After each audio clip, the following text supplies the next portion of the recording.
तो दोस्तों, हमास और इजराइल के बीच में चल रहा है भयानक कॉन्फ्लिक्ट और ऐसी परिस्थिति में भारत का जो मोरल सपोर्ट है वो आतंकवाद के खिलाफ इजराइल के साथ है। और अभी कुछ ही समय पहले इजराइल की तरफ से ये क्लियर कर दिया गया था कि हमें किसी भी तरह की कोई मदद की आवश्यकता भारत से नहीं है।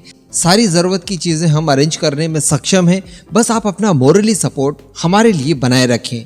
अल्टीमेटली इजराइल ने कह दिया कि देखिए, खतरा कोई इतना बड़ा नहीं है, हम निपट लेंगे, आपको परेशान होने की जरूरत नहीं है, बस इंटरनेशनली आप हमें मदद करते जाइए, इतना सहयोग आपसे अपेक्षित है। और एक और सहयोग उन्हें चाहिए था, वो हॉस्टेजेस को लेकर उनके द्वारा मांगा गया था कि भारत अगर अपने इन्फ्लुएंस का इस्तेमाल करके इजराइल के जो बंधक हमास वालों ने कैप्चर करके रखे हैं उन्हें अगर छुड़वा सकता है भारत तो कोशिश कर सकता है। इस प्रयास के लिए वो हमारा वेलकम करने को तैयार है, अदरवाइज ज्यादा किसी चीज की आवश्यकता नहीं है।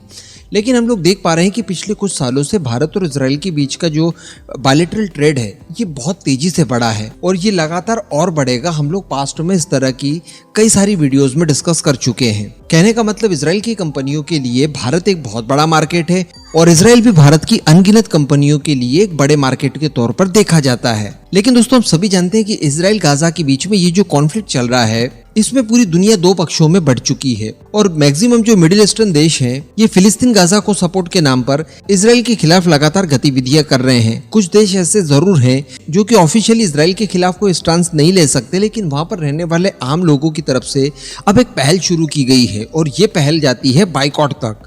उन सब प्रोडक्ट को बाइकॉट किया जा रहा है जो इजराइल द्वारा तैयार किए जा रहे हैं, या फिर उन कंपनीज को भी बाइकॉट किया जा रहा है जो कंपनियां इजराइल की तो नहीं है लेकिन इजराइल के अंदर बड़े स्तर पर व्यवसाय करती है। अल्टीमेटली ये लोग ये चाहते हैं कि इजराइल के मार्केट में वो विदेशी कंपनियां जो कि बड़े स्तर पर व्यवसाय करती है और वही सेम कंपनियां हमारे देशों में भी व्यवसाय करती है, तो वो दो में से किसी एक पक्ष को चुन ले। या तो वो मिडिल ईस्ट की बाकी देशों में अपना व्यवसाय करे या फिर वो इजराइल में ही करे, दोनों में एक साथ ना करे। अल्टीमेटली इजराइल को डोमिनेट करने के लिए ये एक नए पैंतरे के तौर पर मिडिल ईस्ट के कुछ देश अपना रहे हैं। अब इसी बीच एक भारत की कंपनी का नाम निकल कर भी आता है और भारत की कंपनी भी इसी तरह के एक धर्म संकट में पड़ गई है। ये दरअसल भारत के केरल राज्य से जुड़ी हुई एक गारमेंट कंपनी है जिसका नाम है मेरियन अपैरल प्राइवेट लिमिटेड। अब गारमेंट में भी स्पेशली दोस्तों ये कंपनी वेरियस तरह की यूनिफॉर्म्स तैयार करती है और कोई छोटे लेवल पर यूनिफॉर्म तैयार करने का काम ये लोग नहीं करते, बल्कि इनके द्वारा तैयार की गई यूनिफॉर्म दुनिया भर के अलग अलग कई सारे देशों में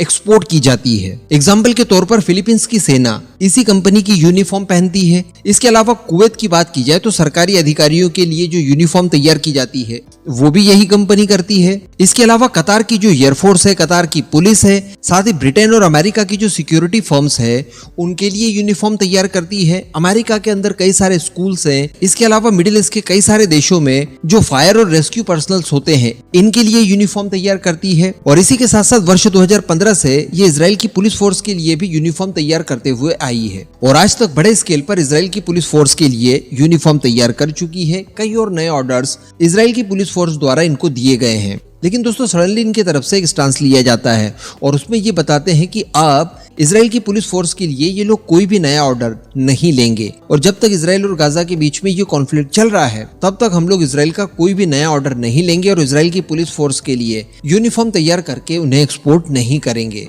तो अल्टीमेटली आप समझ सकते हैं कि कई सारे मिडिल ईस्टर्न देश हैं जो कि इस कंपनी के साथ व्यवसाय करते हैं और इजराइल से ज्यादा मात्रा में ये लोग अपने पर्सनल्स के लिए यूनिफॉर्म वगैरह खरीदते हैं, तो उन्होंने इनको धर्म संकट में डाल दिया।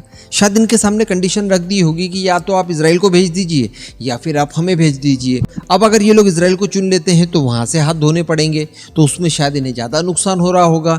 इस वजह से इन्होंने फाइनल स्टांस लेते हुए कह दिया है कि अब हम लोग इजराइल को ये यूनिफॉर्म वगैरह भेज नहीं पाएंगे। हालांकि कोई घबराने वाली बात नहीं है, ये कोई इतना भी ज्यादा असेंशियल काम नहीं है जिसकी वजह से इजराइल अड़ सकता है, रुक सकता है। भारत में ही कई सारी और कंपनियां हैं जो कि इस तरह से इंटरनेशनल लेवल पर व्यवसाय करना चाहती हो लेकिन अभी तक उन्हें मौका नहीं मिला हो। तो कोई बहुत बड़ी बात नहीं है कि इस कंपनी के इस अनाउंसमेंट के बाद कई सारी भारतीय फर्म्स आगे रहकर इजराइल की पुलिस फोर्स के लिए यूनिफॉर्म सिलने के लिए तैयार हो जाए और वो लोग इसके लिए क्यूरीज भी उन्हें सेंड कर दे। या अगर भारत नहीं तो दुनिया के और कई सारे देश हैं जहां पर कई ऐसी कंपनियां हैं जो कि इजराइल की पुलिस फोर्स के लिए यूनिफॉर्म सिलने के लिए और उन्हें सप्लाई करने के लिए तैयार होंगी। लेकिन अल्टीमेटली ये जो ट्रेंड चल रहा है कि या तो आप उनके साथ हो जाइए या फिर हमारे साथ हो जाइए, ये दुविधा का विषय है। इस तरह से हमारी अन्य कई और बड़ी सारी कंपनियां हैं जो कि इस धर्म संकट में पड़ सकती है और इससे भारत का व्यवसाय जो है, जो भारत का स्पेशली एक्सपोर्ट है, उसके ऊपर फर्क पड़ सकता है। तो वो जो बात हम लोग डिस्कस करते हैं कि दुनिया के किसी भी कोने में किसी भी तरह का कोई युद्ध हो रहा हो, कोई कॉन्फ्लिक्ट हो रहा हो, उसके प्रभाव में पूरी दुनिया आती है क्योंकि पूरी दुनिया इंटरकनेक्टेड है आपस में। वो चीज यहाँ पर साबित होते जा रही है और बड़ी बात देखने के लिए यहाँ पर ये मिल सकती है कि इसके प्रभाव में छोटी और मध्यम आकार की कंपनियां आने वाली है, क्योंकि जो बहुत ही ज्यादा बड़ी कंपनियां हैं जो कि लग्जरियस प्रोडक्ट बनाती है, जिन प्रोडक्ट का इस्तेमाल करने के लिए इजरायली लोग भी और बाकी की मिडिल ईस्टर्न कंट्रीज भी आदी हो चुकी हो, तो उनके लिए इतना आसान नहीं होगा किसी जाने परखे ब्रांड को एकदम से बाइकआउट कर देना। लेकिन ये जो कंपनी है और इस तरह की जो बाकी की कंपनियां हैं, उनके सामने डेफिनेटली एक बड़ी प्रॉब्लम आकर खड़ी हो गई है। इस मुद्दे पर दोस्तों मैं आपका ओपिनियन जानना चाहूंगा कि क्या इस कंपनी के विकल्प के तौर पर आपके माइंड में कोई दूसरी भारतीय कंपनी है जिसका नाम आप सजेस्ट कर सकते हैं? अगर हो तो कमेंट बॉक्स में जरूर लिखिएगा।